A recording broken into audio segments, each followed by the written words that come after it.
I guess, so we know that Feeding Northeast Florida will be the main group. These numbers, to my colleagues on the council, it looks like from these numbers that it's going to take about $2 million to do the work that we need to do. And I appreciate Dr. Ahmed, and I kind of poured through where we could find this money last night. There are a couple of options that we have. I'd like to be able to at least start the framework on putting in legislation to pull $2 million for this emergency effort. Those funds will either come from as you know, there's a piece of legislation about workforce development that is up right now. That legislation includes University of North Florida, Edward Waters, the builders, the construction WIT on Sutel. So that one of the pieces of legislation, I remember watching the meeting, they were saying that those funds could be realized from TDC. So if we realize those funds from TDC, that could free up $3 million there, and we could take $1 million out of there and $1 million out of the reserve.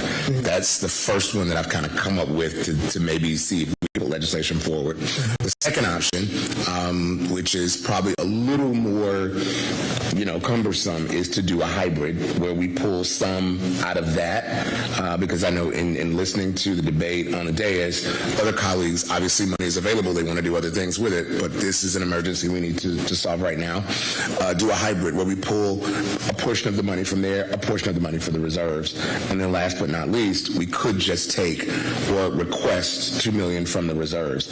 Either one of those options will still take a 13-vote supermajority for us to get the money to prepare it for the organizations. So is there any discussion with our colleagues, because we would have to be the ones to put that in, ask for the legislation, and then hopefully convince our colleagues to get behind this piece of this bill? Yeah. Councilman Gaffney? Thank you. This will be filed as an emergency? Oh, yeah, absolutely. Yep. And now, there would still take time. I would say, even though it would be filed as an emergency, it's not as much as I would like to. And I want to recognize, I think she came in later. She's trying to make sure we stay in compliance, and we are so thankful. Mary Stefopoulos from the Office of General Counsel is here. Ms. Stefopoulos, I do want to ask you just to make sure legally, if we would not have the details because of term sheets in our conversations and other things, we would still not be able to get this on the council agenda until the 25th. Please confirm that with me. I could be wrong. Sure. Happy to address that. Mary Stefopoulos from the Office of General Counsel. So a lot of that is dependent on who are we working with. If it's just Feeding Northeast Florida to start, recognizing there may be subsequent opportunity to do additional legislation for interacting with some of the other not-for-profit or faith-based organizations that might also be a part of this endeavor.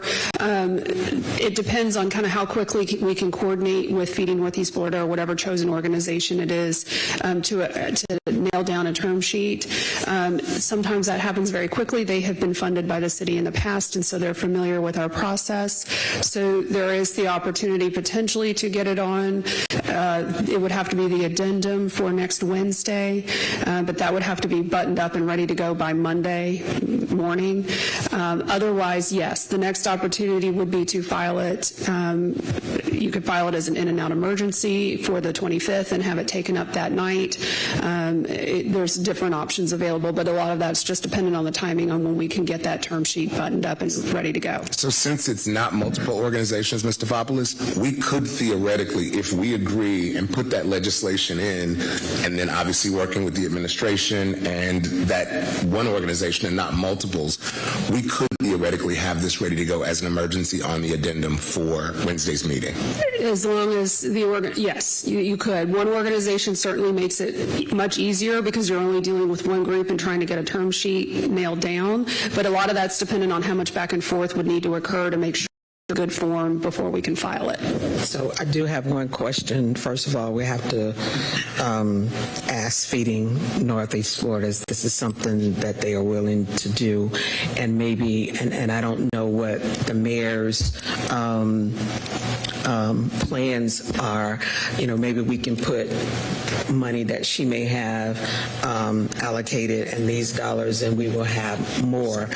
So, and I know we're talking about feeding Northeast Florida, but we don't know if she would be willing to take that on, because that means if they administrate that, I don't know if they will be willing to, I don't know if they would be able to get the money to do the work that needs to be done, and I don't really know how that works. So one, we need to find out if feeding Northeast Florida, and I don't know if that was a conversation that you had with her, because a lot of times if you take the lead role, you may be able to get administrative funding for it, but they may not be able to get money to do the work. So I don't know. That would be one question that I would want to know. And like I said, both organizations, and I don't know, I've even asked Farm Share, but I don't know if we can do both organizations, or this is what you would like to do to make sure that we cover the areas that need to get covered. That would be my only concern. I want to just keep it real that the food will be getting to the people that need to get it, and or you have satellite offices where you won't have long lines, all the way down to Northwestern from White Harvest Farms or Earth's Farm and Market. We just have to get that up front to have that ready by Monday, so that I know you do your research and everything. But I just want to make sure that it's done. And also for seniors, I know in the meeting that we had this week in the Finance Committee, I asked about Shell because they've been there for, I think, 30-something years, and it's a perfect place for seniors. One, I need to know, is their contract renewed for the next 30 years? That's one I would want to know. And if that could be a satellite, because you got college students there, it's an older neighborhood, you have a lot of seniors that live in that area. Sutel and Sherwood Forest area, a lot of seniors, nursing homes and things in that area. So as we do the data, I want to make sure if we have satellite facilities that's where they need to be, where the people are. And if we have even restaurants, it may be an opportunity for the restaurants in certain areas, because people are prideful. We're having people come through lines who've never come through lines before, right? So if they can qualify for some kind of card for the restaurants to provide meals, or the parents could get a card or something if we're providing $2 or $3 million, whatever that magic number is, to make sure, rather than them driving, because they may not be able to come during the days that they have the food distribution, but if they could get a card of some sort, and they'll be able to go to either a restaurant and or a grocery store. Go ahead. Councilman Gaffney, and then I do have a question for the administration. Thank you. I guess my last question, this $2 million, would this be a one-time thing? Yes. How long will this $2 million stretch? How's the process? So we allocate $2 million to feed Northeast Florida. What does that look like? Do they just give out food weekly to individuals who are on SNAP, or this to everyone? Will they be providing food giveaways multiple times throughout the week? My biggest fear and concern is that,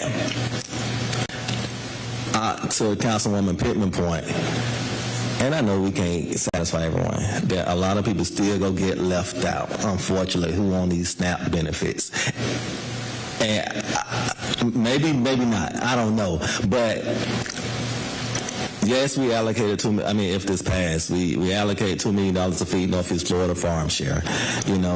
How do we directly impact these individuals who are on SNAP benefits?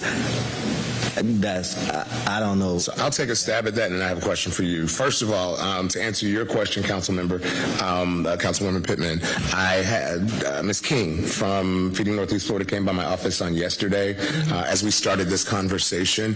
Yes, to answer your question, they are willing to take it, and she met with other members. I'm not sure exactly who she met with, but that organization is willing to take it.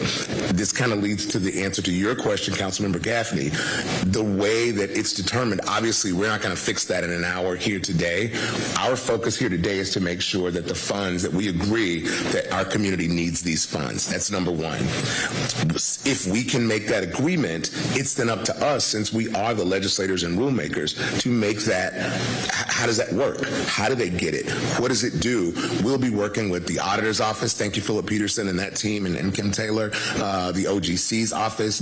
Thank you, Ms. Stefopoulos and Mr. Fackler, that entire team. But we would have to spend the next few days, like we have the last few, to come up with these numbers, creating legislation that speaks to all of the specificity of these things. So I think that is number one. Yes, to answer your question, our focus has got to be making sure that everyone is served in that way, but we determine the rules, and those rules will be determined by you, by the community who are reaching out saying, we want to see this. My main question before I get into this, because I don't want to hold us too long, my main question though, has there been any, because there is some budget, you have an ability to move things in line items in the budget.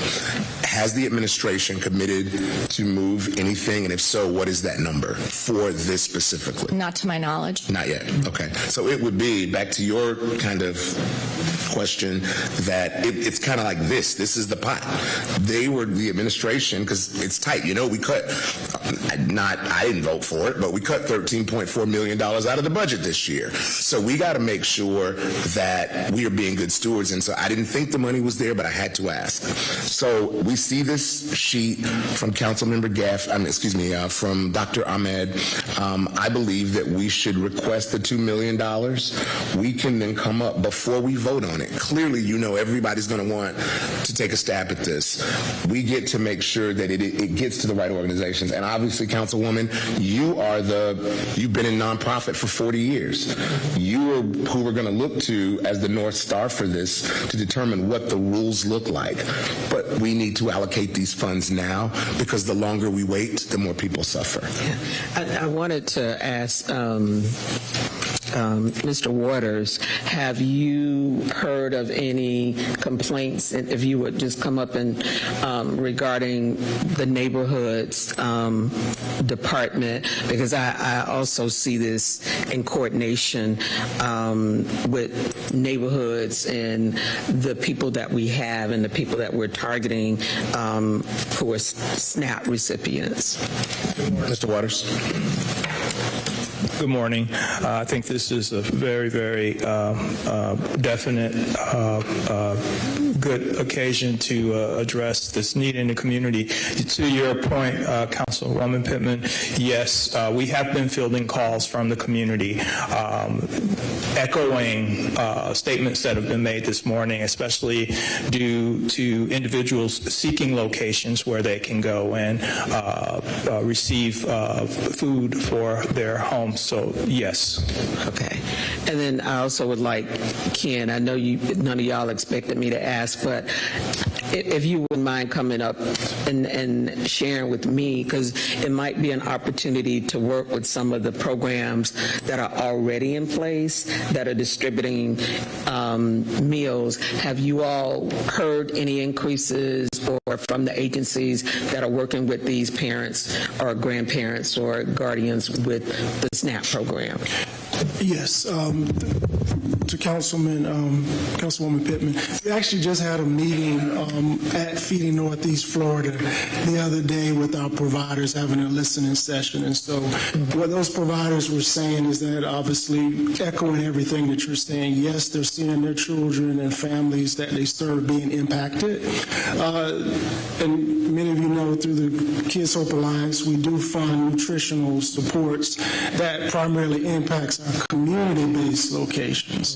And so What we're seeing also is that many of our providers, while that is really the only amount of dollars that we fund directly for food insecurity and supports, they're doing things on their own to leverage support, especially those who are in the case management space. For example, an agency like Communities and Schools, they're working with Feeding Northeast Florida to get 2,000 snack packs that they work to deliver over the weekend. So we're seeing a lot of that right now. We're trying to do some fact finding.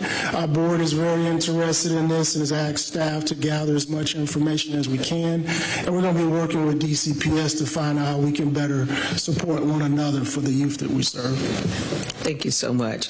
So again, this is just the tip of the iceberg. And as he was talking, I was also thinking about the health department, those families that they work with, mothers who are pregnant, if they're not able to get, again, the option of their SNAPs, that they're not eating properly for the unborn. So we have options, and I think with the meeting that we had on Monday at the library, we have a lot of churches and faith-based organizations that we've never seen before who came and was engaged, as well as nonprofits. So it seems like, we've had this meeting today, but it still comes around with Feeding Northeast Florida. So again, them maybe driving the bus basically for this project, and then having